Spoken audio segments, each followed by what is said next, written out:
Hello friends, मैं हूं रवि सहदेव। आज हम कक्षा 10वीं की प्रश्नावली 1 हल करेंगे। तो चलिए बिना देर किए हुए हम प्रश्नों को हल करते हैं।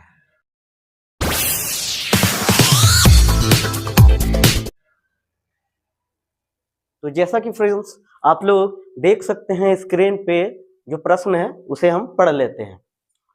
निम्नलिखित संख्याओं को अभाज्य गुणनखंडों के गुणनफल के रूप में व्यक्त कीजिए। तो जो प्रश्न दिया है उसे हमें अभाज्य गुणनखंडों के गुणनफल के रूप में व्यक्त करना है। तो जो प्रश्न संख्या हमारा 1 है वो है 140। अब 140 का जो है हम लोग हल करते हैं।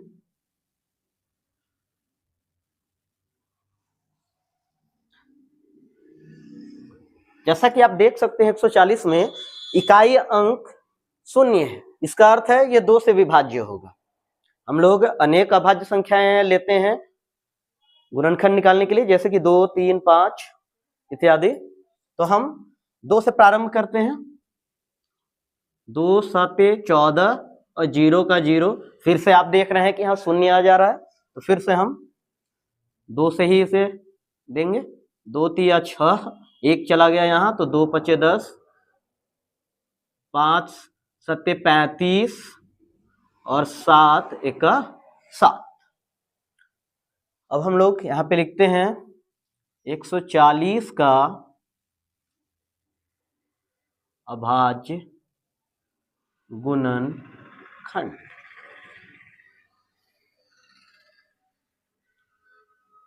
दो है, फिर से 2 है, फिर 5 है, फिर 7 है। इसे हम व्यवस्थित करके भी लिख सकते हैं। जैसे 2 की संख्या 2 है तो इसे 2 का पावर 2 लिख देंगे, फिर 5 है और फिर 7 है। इस प्रकार आपका प्रश्न संख्या 1 का 1 हल होगा। अब हम अगले प्रश्न की ओर बढ़ते हैं। तो हमारा जो अगला प्रश्न है, पहला का दूसरा, वो है 156। चलिए 156 का जो है हम अभाज्य गुणनखंड निकालते हैं।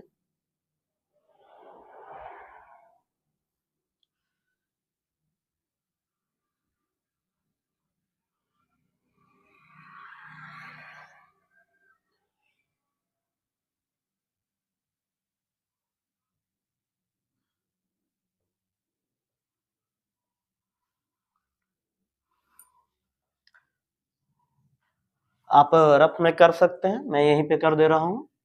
156 है। इकाई अंक में 6 होने का अर्थ है कि यह 2 से विभाज्य होगा। जब भी आपका संख्या के इकाई अंक में 0, 2, 4 और 6 रहे इकाई अंक में, तो इसका अर्थ है कि वो 2 से विभाज्य होगा।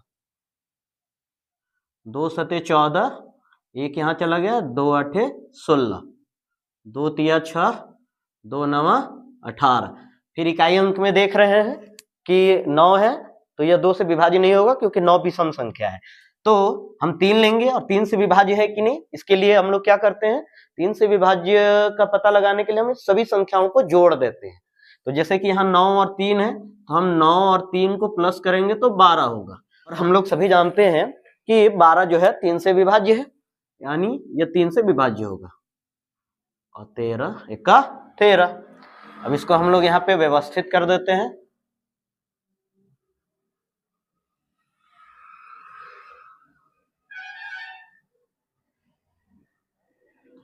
तो इस प्रकार हमारा यह प्रश्न भी हल हो गया है। अब हम नेक्स्ट बढ़ते हैं। हमारा आगे का जो प्रश्न है वो है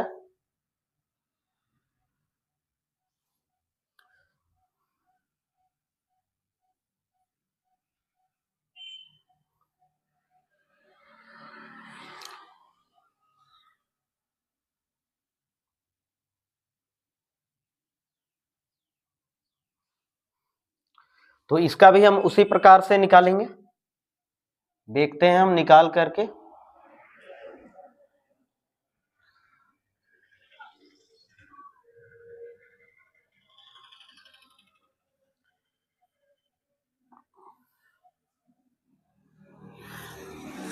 इकाई अंक में 5 है, तो जैसा कि मैंने बतलाया था कि इकाई अंक में 5 है, अर्थात यह 2 से विभाज्य नहीं होगा। 3 से हम लोग करते हैं प्रयास, सभी को जोड़ देते हैं।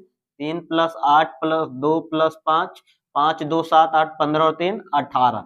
18 आने का अर्थ है कि यह 3 से विभाज्य है। 3 का 3, 3 दूनी 6, 2 यहाँ चला गया, 3 7 जा 21, एक यहाँ चल गया, 3 25 है 15। अभी भी जोड़ के देखते हैं, 7 5 12, 2 14 और 1 15, यानी 3 से अभी भी विभाज्य होगा। 3 चौका 12, 3 दूनी 6, 3 पचे 15। आप इसे जोड़ करके देखिए, 5 2 7 4 11 आ रहा है, और 11 आने का अर्थ है कि यह 3 से विभाज्य नहीं होगा। तो 3 से विभाज्य नहीं होगा तो 3 के बाद हम 5 लेंगे। तो 5 से विभाज्यता का नियम है कि उसका इकाई अंक में 0 या 5 होगा। तो यहाँ 5 है, 5 से विभाज्य होगा। 5 8 जा 40, 2 5 5 जा 25, 5 का 5, 5 सते 35, 17 1 जा 17। तो हमें प्राप्त हुआ है जो, उसे हम लिखते हैं। अब इसे व्यवस्थित कर देते हैं। 3 की संख्या 2 है तो पावर में 2, 5 की संख्या भी 2 है तो 2 लिख देंगे, और 17। इस प्रकार हमारा यह प्रश्न भी हल हो गया। अब जो नेक्स्ट है वो है हमारा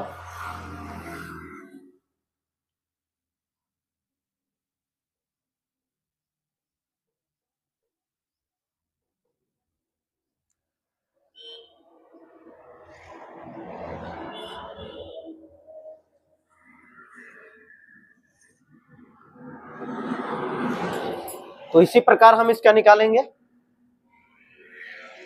इकाई अंक में 5 है, अर्थात ये 5 से विभाज्य होगा। 5 1 5, 0 0, 5 1 5। इकाई अंक में ना ही 0 है ना ही 5 है, मतलब ये 5 से विभाज्य नहीं होगा। 5 के बाद हम 7 से ट्राई करते हैं। 7 1 7, 3 बच गया, यहाँ चला गया, तो 7 चौका 28, 2 7 तिया 21। 7 से तो ये विभाज्य नहीं है, क्योंकि 7 दूनी 14 करेंगे तो 3 बच जाएगा। 7 के बाद हम लोग 11 लेते हैं। 11 1 11, 3 बच गया, यहाँ चला गया, 11 तिया 33 और 13 1 जा 13। हमारे पास जो प्राप्त हुआ वो है। तो इस प्रकार हमारा यह प्रश्न भी हल हो गया। अब जो आगे का प्रश्न है उसे हल करते हैं। तो जो हमारे आगे का प्रश्न है वो है 7429। चलिए इसे भी हम हल करते हैं।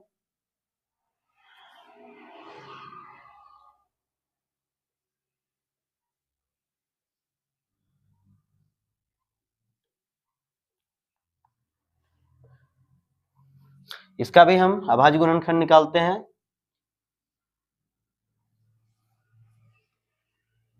सभी को जोड़ के देखिए, इकाई अंक में विषम संख्या 2 से विभाज्य नहीं होगा। विभाज्यता के नियम की जांच करते हैं। 9 2 11, 4 15 और 7 22। 22 आ रहा है, इसका अर्थ है 3 से विभाज्य नहीं है। 7 1 7, 7 6 42, 7 से भी नहीं है, 11 से भी नहीं है, 13 से भी नहीं है, 17 से देखते हैं। 17 चौका 68, 17 तिया 51 और 17 सत्ते 119। ये 17 से गया। अब 17 दूनी 34 और 7 17 से नहीं जाएगा, 19 से देखते हैं। 19 दूनी 38 और 5 19 तिया 57, तो हम 23 बच गया, 23 1 जा 23। तो हमें प्राप्त हुआ 17 19 और 23। इस प्रकार हमारा प्रश्न संख्या 1 जो है पूर्ण हो गया। अब हम पार्ट 2 में प्रश्न नंबर 2 के साथ मिलेंगे। तब तक के लिए कीप वॉचिंग।